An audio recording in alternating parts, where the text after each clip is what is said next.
안녕하세요. 호담서원의 호담입니다. 오늘은 우리가 원데이 클래스 하는 그 현장을 약간씩 편집해서 보여드리려고 하는데요. 제가 오늘은 휴대폰으로 처음 녹화를 해보는데 어떻게 나올지 모르겠네요. 원데이 클래스가 어떤 이야기를 나누고 어떤 분위기인지 보여드리고 여러분이 궁금하신 부분을 보여드리도록 하겠습니다.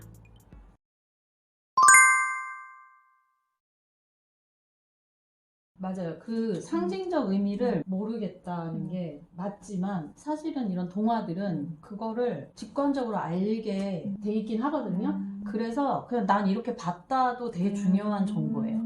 그러니까 여러분이 그거를 표현을 하면 얻어갈 수 있는 게 있죠. 왜냐면 제가 읽어낼 수 있으니까. 왜 그렇게 보는지를 통해서 아 이분은 이렇게 보셨구나 이걸 통해서 좀 읽어줄 수 있으니까. 근데 우리가 요즘에 정답만 자꾸 표현하는 그런 강박이 있기 때문에 내가 봤을 때 그러면 그게 더 파고드는 거를 막아버리는 게 있어요.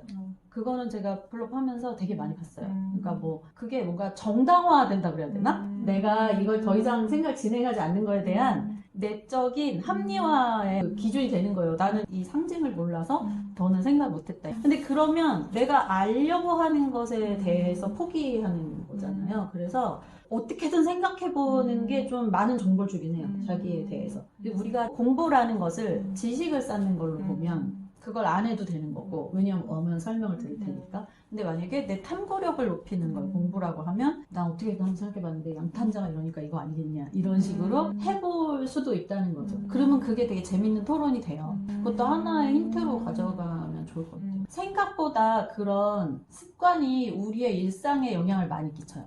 그게 합리화가 돼버리기 때문에 업무에서도 그럴 수 있고 뭐 내 문제를 해결할 때도 그럴 수 있거든요. 근데 그럴 때 좀 갈등을 느낄 때가 있어요. 그러면 나 혼자 일을 다 처리하던 사람들은 내가 알아서 처리하니까 괜찮은데 이게 남이니까 되게 벽에 부딪힌 느낌인 거예요.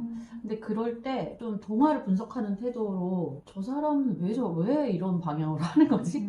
해서 그 사람의 사고 메커니즘을 찾아내요.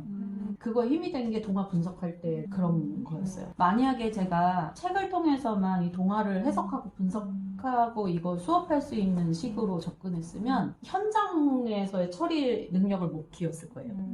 왜냐면 공부한 것만 아는 거예요. 그거는 한번 생각해 보셔도 될 것 같아요. 방금 생각했어요. 양탄자는 뭔가 자유로움 이런 것 같고 반지는 약간 구속되는 그런 반대적 개념인 것 같고 마지막 그냥 정반 합으로 보자면 약간 합은 그 신분은 약간 절충된 의미가 있지 않을까 싶은 왠지 게 모르겠지만 방금 든 생각이었어요.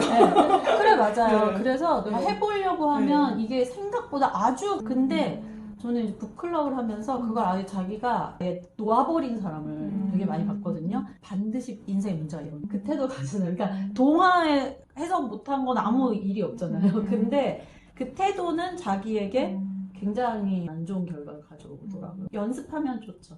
왜냐면 뇌에 생기는 어떤 사고 절차의 배선이 우리를 이제 그 어떻게 에너지를 쓸 거고 어떻게 문제 접근할지를 결정해 주는데 그 뇌의 배선을 만드는 연습에 되게 좋은 게 독서와 토론이거든요. 왜냐면 언어를 다루는 거니까. 그래서 한두 번 동화 토론해도 영향을 많이 줄걸요? 뭐지? 한 번 보니까 이렇게 생각하게 되고 그거 아마 지금 바로 되잖아요. 많이 구체화시킨 거예요. 그게 반지는 구속이다 이런 것도 생각 안 했는데 생각하려면 생각나. 생각보다 우리가 반지의 제형도 받고 많이 알거든요. 저는 이 세계의 깃털을 원래는 다른 동화들에서 워낙 많이 언급이 되길래 한번 해보자 이러고 했는데 별 생각이 없다가 너무 짧고 뭐라 그럴까 엄청 매력적인 판타지가 없잖아요. 그러니까는 아 이게 토론거리가 되나? 그냥 내가 공부할 거리로 남기자 했다가 깃털을 날리는 걸로 자기의 행성지를 정해야 된다는 거가 되게 갑자기 딱 와닿았어요. 그래서 이걸로 사람들하고 얘기하면 이 동화에 뭐 이런 거 모른다 해도 할 얘기가 많지 않을까? 그런 생각이 들어서 그걸로 자유롭게 토론을 하다 보면 나머지의 상징은 딸려가듯이 풀어보면 뭐 괜찮겠다. 왜냐면 원데이 클래스는 가볍게 얘기해도 되는 거니까. 그래서 그것부터 하면 좋겠는데 제가 공통 토론 주제에 대해서 한번 생각해보신 거.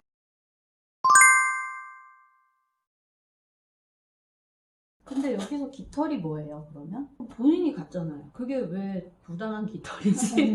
자기를 그렇게 인식했나 보다. 자기가 간 건데 당연히 각오해야 될 상황인데 나만 그렇게 생각해요? 근데 저는 아까부터 좀 느꼈던 게 바보 얘기 하실 때도 그 옆에 있던 문을 열고 들어가는 것 자체가 이제 그게 뭐 용기고 열심히 하는 거다. 그 되게 수동적이라고 느껴졌어요. 뭔가 본인이 그 정도의 매력도 없는 건가? 힘도 빠지신 건가? 라는 생각이 들어요. 아, 너무 좋다, 분위기가. 이게 또래들이 그렇게 말해줘야 돼. 아, 왜냐면 저는 이게 세 개의 깃털이 확 날렸는데, 거기 떨어지는 대로 해야 되는 거니까, 내 의지가 완전히 없는 조건을 말해야 되는데, 내가 가고 싶어서 간 거잖아요. 여기가 취업도 잘 된다. 이거 좀 괜찮고 좀 돈 좀 벌 수 있는 데다 판단해서 간 거 아니에요? 뭐 갔는데, 뭐 팀을 임의로 제복기로 정했어. 근데 내가 되게 막 너무 별로인 팀에 들어갔어. 그러면 좀 이해가 되는데 내가 전공을 바꿔서 다 아는 상황에서 공대에 갔고 파이썬을 왜 모르고 갔지? 공부하고 갔어야 되지 않나? 이 생각도 저는 들었거든요. 근데 그거를 부당한 조건이다? 아니면 이게 세계 깃털처럼 누구는 동쪽 서쪽인데 나만 왜 코앞에 떨어졌냐 이렇게 받아들일 상황, 이제 그 상황조차 우리는 다시 해석하긴 할 거지만 근데 그 의식으로 하셨나 봐. 제가 듣기에는 내가 사회생활을 할 때 보호자가 좋지 않은 조건은 나쁘다? 부당하다? 이런 시선이 아닌가? 이런 생각. 어딜 가도 그래. 무슨 대학원을 가든, 뭐 내가 사업을 벌이든, 회사를 가든, 그건 그냥 마음에 안 드는 어떤 기본 조건이 아닌가? 저는 그거는 이 세 개의 깃털하고 좀 다르지 않나? 왜냐면 지금 말씀하실 때 내가 느끼는 거는 이게 너무 랜덤한 상황에 우리는 들어가게 되는데 그럴 때 내가 선택권이 없이 주어지는 상황일 때 그때 내가 그걸 어떻게 해석했냐? 이 질문인 거를 모르시는 것 같아요. 이거를 내가 억울한 일 당한 거, 뭐 이렇게, 근데 그 억울한 일을 댈 때 내 욕망은 배제한 채 내가 피해자로 들어가 있던지 거기서 나를 도와주는 사람이 확실한 보호자가 없었기 때문에 뭐 그랬다든지 이렇게 보는 게 아닐까. 그러니까 제가 질문을 할 때 그렇게 낸 게 문제네요. 그러니까 저는 이제 동화에 연결해서 생각해 오겠지라고 생각하고 이 왕자는 나만 뒤쳐졌어. 왜냐면 얘는 한 발자국도 안 가잖아요. 지금 다 막 양탄자를 찾으라 해가지고 동쪽으로 서쪽으로 막 이러면서 이 영화가 된다면 막 와 할 텐데 코앞에 뒤처진다고 느끼지 않을까? 그렇게 생각한 거예요. 그러니까 해석의 문제라는 거죠. 왜냐면 얘는 거기서 해답을 얻었으니까. 그러니까 나는 그 정도는 파악할 거라고 생각하고 그러니까 그 상황을 그렇게 해석한 적이 없냐. 이걸 한 건데 지금 말하는 거는 내가 느끼기에는 뒤처진 거 맞는데요. 예를 들어서 제가 임용고사 준비할 때 이제 우리는 인문계니까 사범대가 아니니까 다 같이 와 하는 분위기가 아니에요. 그러면 몇 프로만 그 교직 이수를 하고 그 중에서도 몇 명만 임용고사를 준비하니까 없어. 같이 공부할 사람이. 전 또 1년을 외국에 있다 와가지고. 그랬을 때 부당하다라든지 뭐 이게 아니라 와 저 머리가 썩었구나 이러면서 공부를 했어요. 근데 그때 공부할 게 너무 많다 이렇게 생각했는데 좀 너무 드라마된 것 같아. 그러니까 저랑 너무 다르게 그 시절에 자기를 본다. 그러니까 공부하기 힘들긴 했는데 내가 어떻게 기억하냐면 난 참 실력이 없는 시절이 있었다. 그리고 정말 다행이다. 바닥부터 헤딩을 해서 이렇게 생각을 하거든요. 근데 너무 연민의 감정으로 보는 거 아니에요? 근데 이게 또래가 보기에도 그래요? 나 이렇게 친구가 이렇게 말했을 때 와 그래도 힘들었겠다. 뭔가 힘들었을 거는 너무나도 공감이 되고 그치 그건 그래. 이게 본인이 특별하다고 느끼고 있다는 생각도 들고 원래부터 이렇게 생각은 하진 않으셨겠지만 뭐 예를 들면 뭐 집에서 뭔가 내가 하기 싫은데 어쩔 수 없이 어렸을 때는 따라야 되니까 해야 되는 것들이 있었을 수도 있고 근데 이제 성인이 됐으면 내가 선택을 해야 되는 건데 아직 옛날 프레임대로 뭔가 어떤 일이 일어났을 때 이건 나 별로 그렇게 하고 싶지 않았는데 주어졌으니까 그럼 이거 주어진 상황에서 이거라도 해야지 라고 하면서 조금 약간 영웅시하지 않았는가. 그 시절의 나를 불쌍하게 생각해. 저는 왜 이 공동 토론실을 냈냐면 아버지가 이제 돌아가실 때가 돼서 이제 내가 오래 살지 못하겠구나 하는 생각에 내 거를 누구에게 계승할까를 결정하는 데 있어서 이게 공평하다고 생각한 거잖아요. 이런 동화가 꽤 있어요. 근데 이 왕이 강한 사람으로 나오는 동화에서는 이렇게 하지 않아요. 왜냐면 그거를 부당하다고 느껴요. 왜냐면 이 왕의 통제권이 없으니까. 근데 이 왕은 자기 통제권이 없는 기회를 주는 거를 아무렇지 않게 생각한다는 면에서 좀 모질한 면을 보여주는 왕이라는 게 맞고, 이 아빠의 세대가 이렇게 좀 모질하다. 그럼 이 사람에게 뭐가 부족할까? 이걸 좀 보면 얘네들은 그걸 극복하는 미션을 하고 있는 거구나라는 틀을 잡을 수 있어요.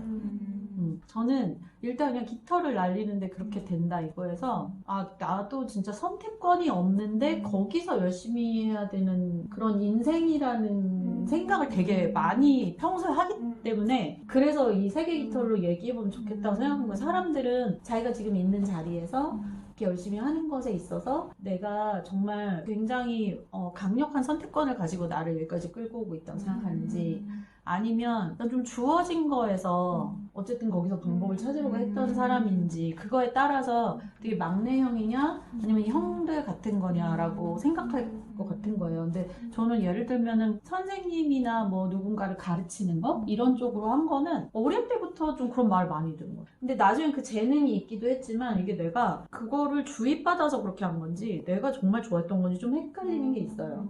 근데 그렇게 하다가 공부를 더 하기 위해서 페이가 좋은 직장을 잡아야 됐어요.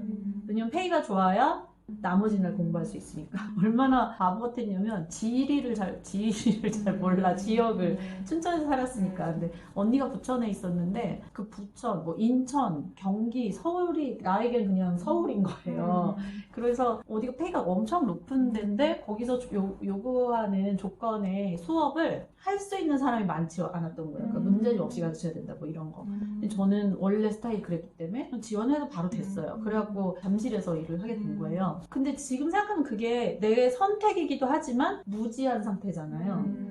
그러니까 약간 그런 느낌도 들어요. 내가 결정하고 사전 계획을 다 짜고 막 여기는 예를 들면 대학원은 그랬을 거라는 거죠. 설마 대학원을 안 알아보고진 않았을 거예요. 근데 저는 나이가 그때 보다 훨씬 많았는데도 그냥 내 거만 아는 거예요. 바보처럼 그냥 공부나 하고 막 이런 것만 알지, 그런 어떤 사회적 조건, 뭐 출세길 이런 거 나도 잘 모르잖아요. 그런 걸 그런 걸 잘 모르니까 그냥 나는 페이가 여기가 3일만 이틀만 나가는데 괜찮네? 뭐 그렇게 해가지고 그냥 갔어요. 심지어는 석촌 그쵸, 바보같이 용감해. 네, 그리고 그냥 석촌에서 딱 내렸을 때 되게 도심이잖아요. 롯데월드 바로 옆이잖아요. 근데 롯데월드 쪽을 보고 그 출구가 나오지 않고 롯데월드 등지고 나왔는데, 그러면 약간 허허벌판 같은 느낌이. 롯데월드 타워도 없고 뭐 시골인가 이랬어. 저에게 깃털이 지정해준 삶인 거예요. 그냥 정착하게 됐고 거기서 할 수 있는 거를 하는, 그렇게 됐거든요. 그래서 저는 그게 우연인데 운명으로 만드느냐 마느냐의 분기점 같이 느껴졌어요. 어떻게 보면은 힘은 찾아가는 스타일 같은데 전 그런 적이 없어요. 그냥 성공 사례를 따라가는 스타일 아니냐 그렇게 물었는데 맞긴 맞았거든요. 그러니까 성공 사례를 찾아가는 사람들은 이 깃털에 주어진 자리에 적응을 잘 안 해요. 나 저기 갈 건데 한다는 거지. 저쪽에 있을 것 같은데 이렇게. 그리고 저쪽에서 양타자 가져온 사람 몇 명인가. 근데 저 같은 스타일은 뭐가 주어졌어. 그러니까 정보가 되게 적고 그런 능력이 부족한 사람. 저는 좀 그런 쪽의 얼간이에요. 그러면은 그런 사람 뭐가 발달되냐면 거기서 뭐라도 만들어내. 어떻게 해서든 거기서 뭐라도 만들어내. 그래서 상상도 못한 거를 만들어내요. 그래서 제가 지금 이게 되게 내가 우연히 이렇게 된 거예요. 이게 우연히 된 거예요. 왜냐면 깃털이 거기 떨어져서 그러면 그걸 열심히 하거든요.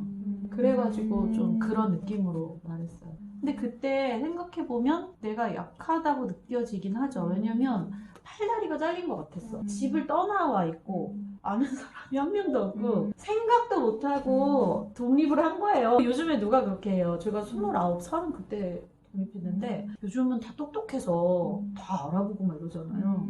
아무 생각이 없어. 그냥 직장이 그렇게 됐는데 자꾸 수업이 많아지고 그러면은 왔다 갔다가 힘드니까 여기에 숙소가 있는 게 낫겠는데 하고 그냥 계획을 안 하고, 그러니까 한치 앞도 모르는 거죠. 그래서 집도 딱 그 앞에. 그게 저는 딱 이 열간이 같이 느껴졌어요. 근데 거기서 어떻게든 뭐 하는 느낌?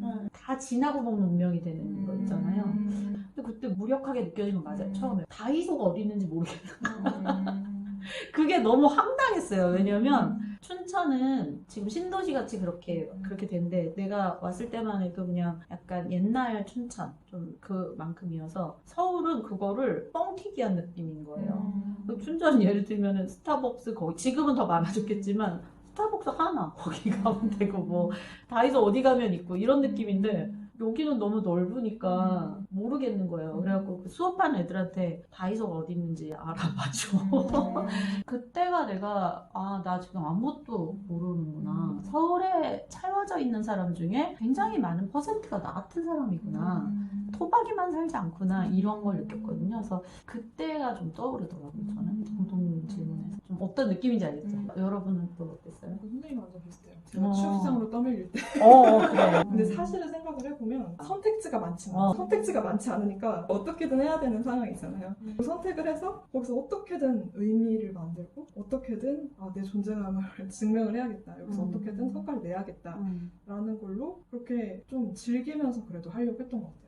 지금 생각해보면 진짜 많이 변했거든요. 초반에는 되게 여유도 없었고 뭐 실수만 하면 뭐 다 내 잘못인 것 같고 이렇게 책장 제가 진짜 제일 허드렛 일부터 시작했거든요. 책장이 엄청 크게 있어요 회사에. 책장 정리하다가 갑자기 책장이 안에가 뭐가 무너져가지고 책이 다 떨어진 거예요. 근데 되게 수치스럽지 않은데 그게 탁 떨어지니까 처음엔 했어요. 근데 하다 보면 또 떨어지니까 사람들이 엉성대면서 약간 불쌍한 제가 이렇게 들어봐. 이렇게 앉아서 그러니까 그게 막 너무 부끄러운 거야. 창피해. 하여튼 결국에는 그거를 이제 제 편으로 제 걸로 만들려고 해서 매번 최선의 선택을 했다고 생각해요. 그런 것 같아요. 네. 지금 여기 그 막내랑 되게 비슷한 그런 거네요. 저도 어떤 느낌인지 알 것 같아요. 그러니까 나는 어느 급이야가 없는 맞아. 그러니까 나는 어느 급이야가 없거든요, 어린이가. 그러니까 그런가 보다 바보 같잖아요. 그럼 다시 했더니 네. 여기에 스트레스를 받을 수준이 안 돼요. 좀 근데 적응력을 높여요.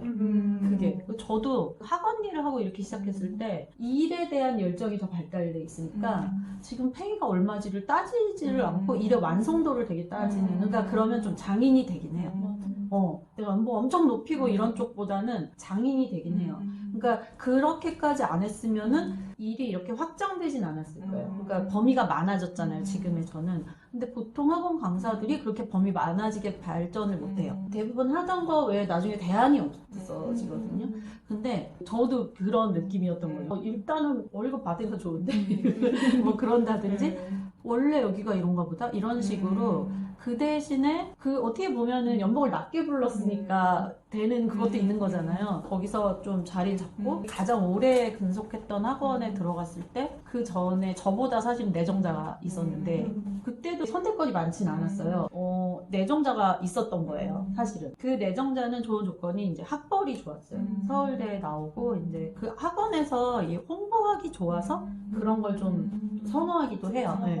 근데 저는 프로필이 정말 화려했던 거예요. 프로필이 안 한 수업이 없고 뭐 인터넷 강의도 하고 뭐 이런 게 막 있으니까. 근데 원장님이 한번 보고는 싶었나 봐. 이미 내정이 됐는데도 보고는 싶었나 봐요. 근데 그냥 면접 보면서 그냥 시강도 안 시키고 그냥 마음이 갔던 거예요. 학원이 되게 커서 초등부부터 다 있는 학원이었는데 그 직원들을 다 인사시킨 거예요. 근데 그게 사실은 그 사람들 의견도 들으려고 했던 거야.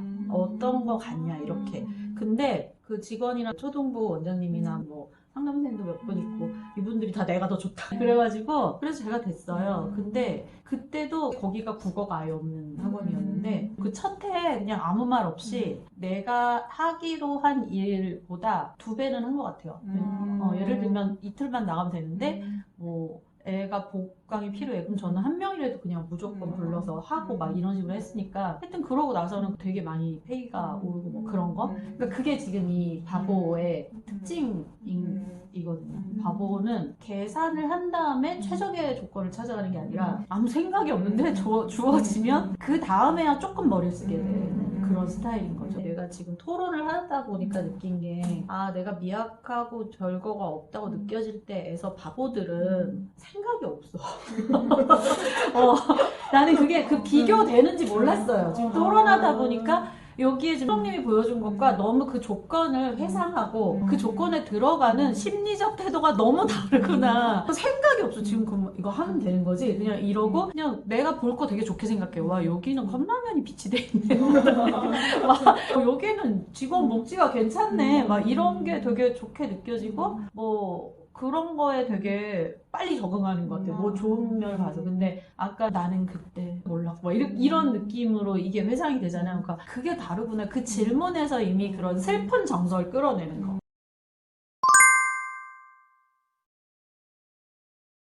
여러분이 또 만약에 동화를 또 토론하게 된다면 여기에서 얘는 이런 앤데 나는 그렇게 한 번도 안 해봤다면서 신기하다 얘가 이렇게 하면 그냥 편하거든요. 근데 그거 만들어내야 된다고 생각하는 게 사실은 좀 무슨 일을 아는 거 아니잖아요. 그리고 그걸 발견할 수 있잖아요. 그러니까 거기서 자유로워져야 돼요. 저도 동화 읽다 보면 이해 안 되는 애들 되게 많이 나오거든요. 난 이런 적이 없어서 모르겠다.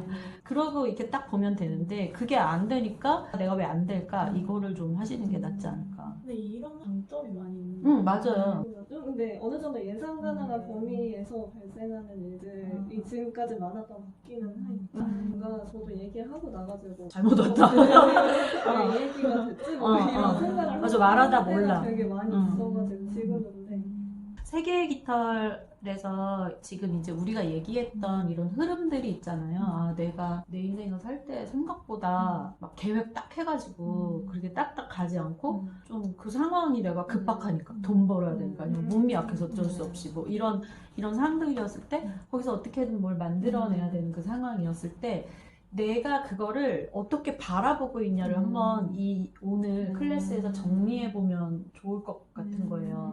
왜냐면 인생이 공평하냐 공평하지 않냐 했을 때 똑같은 조건이 아니니까 공평하지 않은데 선택권이 없었던 거에선 다 공평해.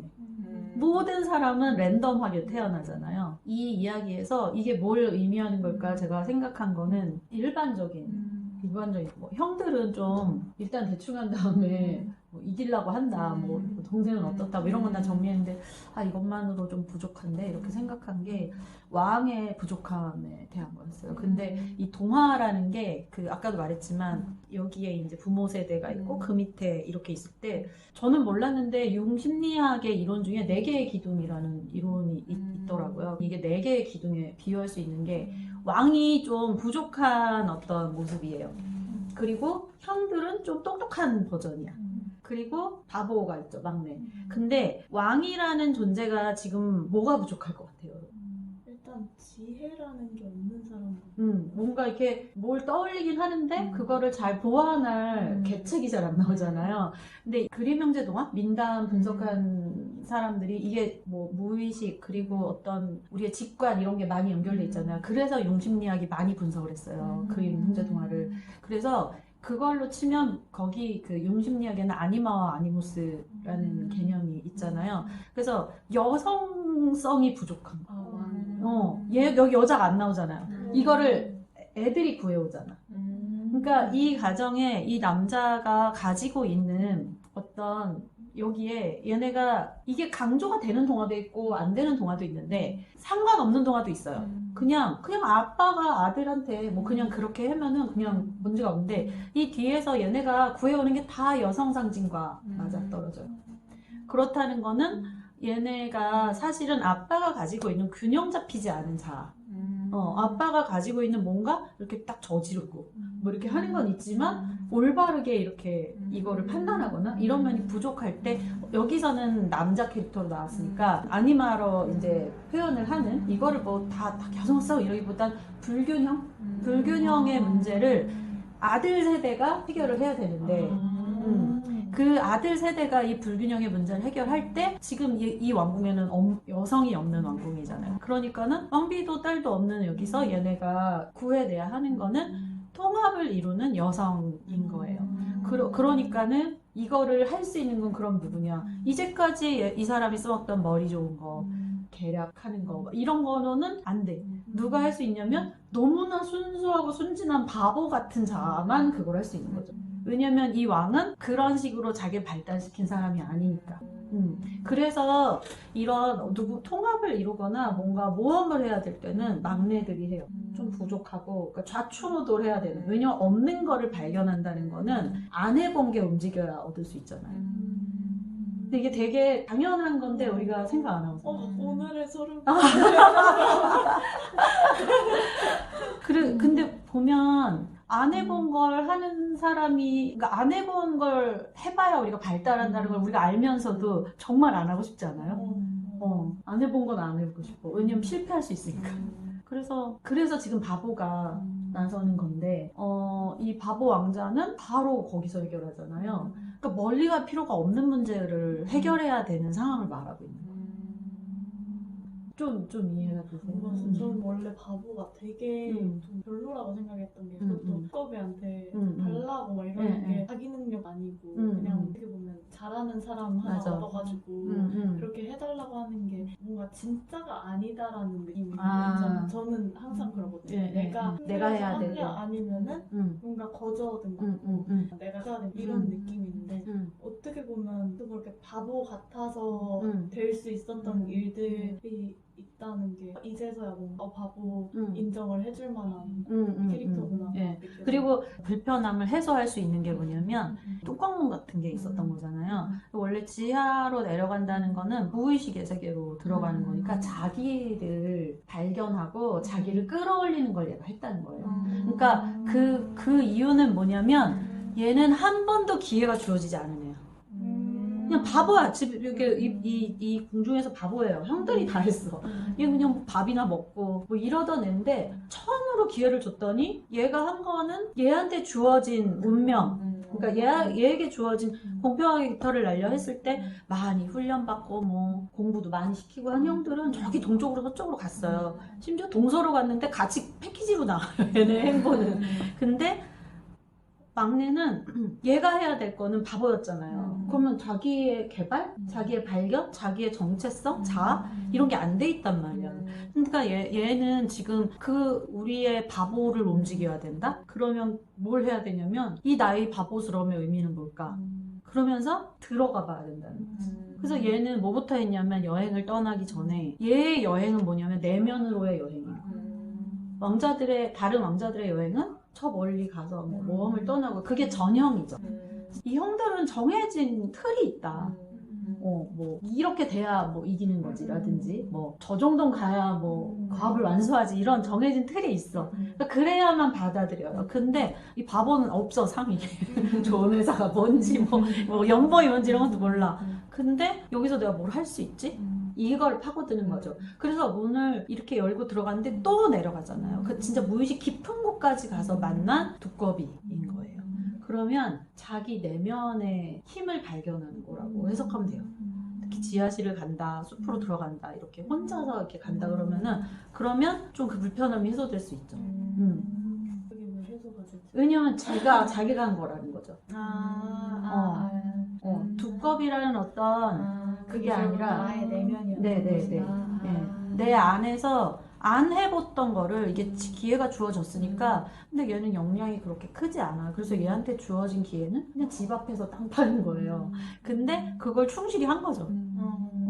내 안에 뭐가 있지? 어쨌든 여기로 가려니까 이렇게. 왜냐면 얘는 동쪽으로 500km가 좋은다는 개념이 없어. 그런 게 없기 때문에 불만도 없어요. 근데 내려갔더니 거기에 두꺼비가 있는 거죠. 두꺼비가 그러니까 저는 뭐 자기와의 대화라고 생각하기도 하고 그랬는데 명탄자가 필요하대. 그러니까 그거를 처리하는 과정으로 저는 생각했어요. 명탄자를 구해야 되는데 어떡하지? 막 이런 생각을 하는 거. 그전에는 그런 생각 안 해본 거야, 내가. 그래서 자기의 내면으로 깊이 들어가는 과정? 그래서 상징 분석은 있다 하더라도 여러분은 그러면 그런 경험은 있을 거 아니에요. 그런 경험을 얘기해보고 잠깐 쉬면 좋겠는데 어떤 미션을 딱 앞두고 어떤 걸 뭘 해야 될 때 그 내면을 들여다본 경험? 근데 저는 이거를 꼭 아니무스 이런 건 너무 딱 심리학 이런 거니까 저는 어떻게 하면 좋겠다고 생각했냐면 우리가 부모님의 어떤 한계로 인해서 내가 채우는 걸로 넘어오는 것들이 있잖아요. 그러면 그랬을 때 나에게도 그건 결핍일 거라는 거예요. 부모님이 주지 않은 거고 또 그러면은 이거를 통합시키는 게 인생인 것 같아요. 이거를 어떻게든 채우고 이거를 내가 이렇게 조화롭게 만드는 게 숙제인데 이걸 외면하고 사는 사람도 있고 형들처럼 그냥 형들 하던 대로만 계속해서 완전히 이렇게 부러지는 그런 그들이 구해온 아니면은 뼈가 부러지잖아요. 근데 이거를 하기 위해서 내가 이 동화에서는 제일 먼저 해야 되는 거는 내 지하실로 내려가서 나의 아니마를 만나는 거. 그러니까 나의 부족했던 것이 뭔지를 만나고 그것과의 대화를 시도하고 끌어올리는 걸 지금 3번이나 하는 거죠. 그래서 결국은 여인을 끌어냈어요. 결국엔 그 여인이라고 표상되는 건 여기서는 이 궁전, 여성이 없는 궁전이라는 것에서 필요했던 것이잖아요. 그러면 이거는 이제 꼭 내가 여성성을 부르는 거 이렇게 하면은 너무 범위가 좁으니까 그래 내가 부모에게 없었어. 그래서 부모에게서 없는데 내가 이거를 어쨌든 통합하는 거는 이제 내 몫으로 넘어왔어. 근데 거기부터도 힘들다니까요. 그것부터도 억울해 죽어요. 왜 내가 해야 돼? 막 이러고 아빠가 물려줬으면 좋았잖아. 이게 형들의 태도야. 왜 내가 해야 돼? 막 이래. 근데 얘는 해야 돼? 그러고 내려가. 그 해야 되는구나가 엄청난 힘인 거예요. 예. 그 경험을 얘기해 보면 그러니까 아까도 조금 나온 거예요. 뭐 아팠는데 내가 그거를 그래도 어떻게 하는 그 과정이어서 그러면 자기에 대해서 생각하잖아요. 그러니까 그때 내 지하실로 내려간 내 계단 밑으로 내려간 그거를 떠올려 보면은 될 것 같아요. 뭐 좀 떠오르는 게 있으세요? 그러면은 지하실까지 갔으니까 조금 더 딥한 이야기를 네, 좋아요.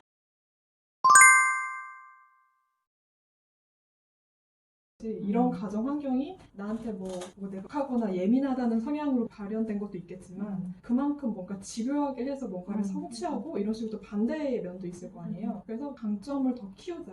그리고 약점은 막 감추려고 하지 말고 내가 좀 고치기 힘들거나 이런 것도 그냥 인정하자. 그러니까 제가 예민할 때는 저 주변에 얘기하거든요. 나 지금 되게 예민하다. 특히 일할 때. 특히 제가 막 실수나 이런 거에 되게 예민하기 때문에 그런 거 미리 다 얘기를 해요. 그리고 제 성향도 주변에서 알고 있고 그런 안 좋았던 거나 그런 거에 좀 매몰되려고 하지 않고 그래서 좀 제가 두려움을 좀 일부러 두려움을 좀 회피하려고 하는 것도 있는 거니까 그러니까 뭐라 그러지? 이거 사실은 아무것도 아니야 라고 생각을 하고 저 사람도 하면 나도 할 수 있어. 그러니까 저도 발표 같은 거 원래 되게 떠오르는 스타일이었거든요. 정말 신방가긴 한데 발표가 너무 싫어가지고 발표자로 절대 참석을 안 하고 뒤에서 자료조사만 열심히 하고 그랬는데 말을 잘하시는데도 근데 이제 회사에서 어느 트레이닝이 되다 보니까 그러니까 저도 그래 트레이닝하면 다 바뀌어. 저도 이제 그냥 하기 싫었을 뿐이야. 회계로 들어갔다가 교육을 시키셨다가 인사 쪽을 시키셨다가 계속 이렇게 돌리게 하니까 그게 아마 그 당시에는 스트레스였을 수도 있는데 이유가 있기 때문에 이걸 시킨 거고 그리고 지금 와서 생각을 해보면 나는 이거 하나만 계속했으면 지겨웠어.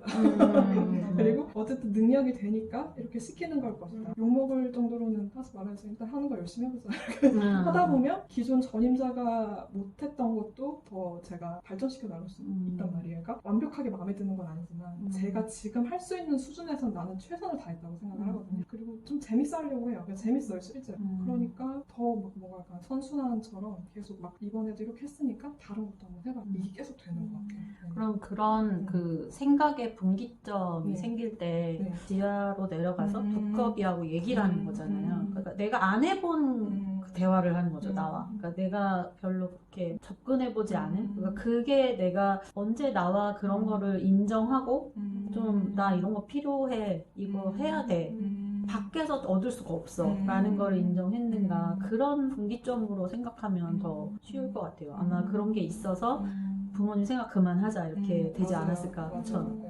얘기 안 했다가 어느 순간부터 이제 대학생이 되고 나서부터 그게 그냥 자연스럽게 되더라고요. 제가 제 약점을 오픈을 하더라도 그것 가지고서는 만약에 왈가왈부하고 뒷말을 하는 애들이랑은 멀어지면 되는 거고 근데 사실 그런 사례가 없기는 했어요. 근데 사실 그러니까 대학생 때 제 모든 걸 오픈을 하더라도 별게 아니구나 맞아, 라는 맞아. 거를 깨닫고 나서부터 아 그러네. 맞아요. 별게 아니더라고요. 그리고 다 나름의 그런 사연들이 있고 하다 보니까 그냥 여기서 내가 더 열심히 살고 더 그렇게 사는 게 더 중요하겠다라는 생각을 하게 됐고 제가 지금도 이제 혼자서 클래스하고 이런 거 되게 좋아하는데 온갖 검사 저에 대한 진짜 검사지가 엄청 많거든요. 이탄부서 이자식도 살아.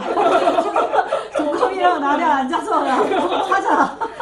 물론 병원에서 받은 것도 너무 있지만 귀여워. 온갖 클래스에 있는 심리 검사들을 다 받아봤어요. 내가 왜 이런지. 그러니까 이거를 제가 생각하고 있던 거를 실제로 문서로 보고 정리가 되는 거를 보다 보니까 어느 정도 약간 객관화되는 느낌 있잖아요. 너무 이해돼요. 왜냐면 저도 아까 처음 올라왔을 때 막 그랬다 그랬잖아요. 와 이게 힘드니까 분노가 치밀어요. 왜 힘들어졌나 할 때 왜 힘들어졌나 할 때 1차 반응이 남 탓이거든요.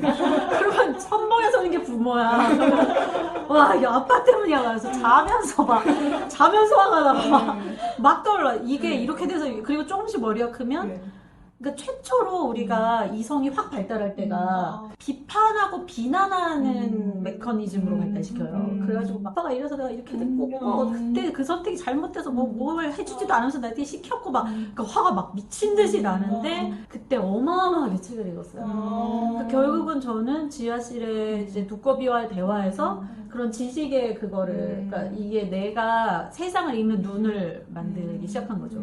그때 보완해 준 게 그때까지 계속 이제 인문고사 공부하면서 쌓아 올린 지식이 진짜 양탄자처럼 직조가 되기 시작한 거예요. 이게 내 삶을 읽어내는 눈. 그러니까 이성으로 저도 진짜 감정적이거든요. 그래가지고 감성도 발달돼 있고 감정도 되게 격한 감정을 타고난 사람이니까 더해. 더 화가 나요.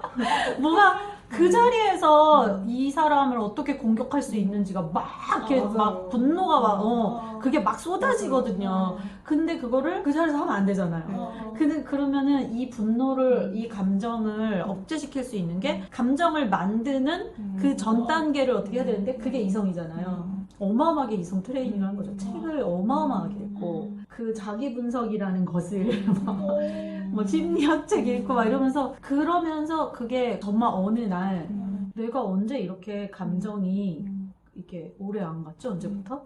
옛날에는 막 오래 갔거든요. 근데 어느 날부터인가 그게 이성적으로 판단이 되면 그냥 무시할 수 있고 그게 된 게 너무 신기한 거예요. 그러니까 그게 제가 지하실에서 거기 왔던 작업이 그건 것 같아요. 지금 얘기 되게 기세요. 근데 저는 제가 이런 얘기를 많은 사람들과 하다 보니까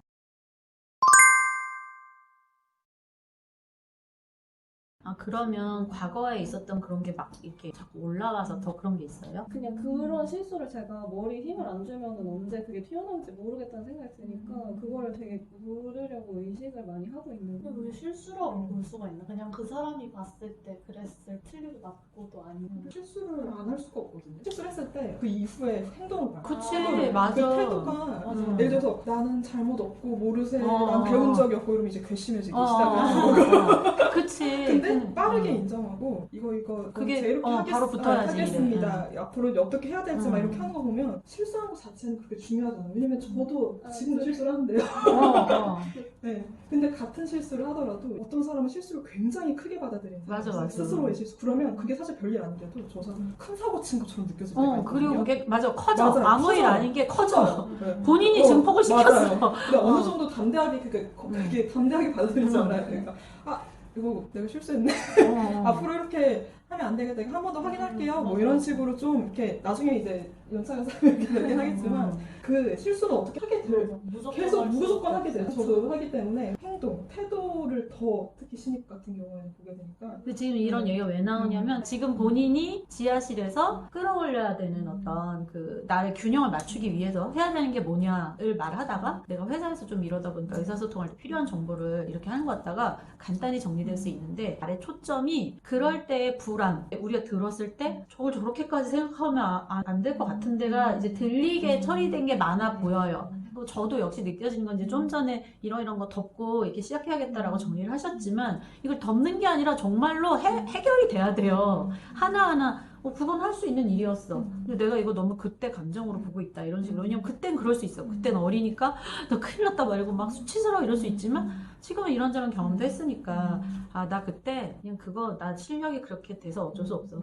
다시 돌아가도 난 그럴 거야. 이런 식으로 정리를 하면 불안이 낮춰질 텐데 이거를 그냥 뭐 없는 셈 치자 같이 처리를 하는 걸로 저는 들렸거든요. 그거는 다시 올라와요 당연히. 그러니까 정리가 그런 식이니까 안 됐던 것 같아요. 자꾸 이론적으로 그걸 이렇게 치고 넘어간 것 같아요. 이론적으로 하면 안 되고 감정이 와닿게 진심으로 각성을 해야죠.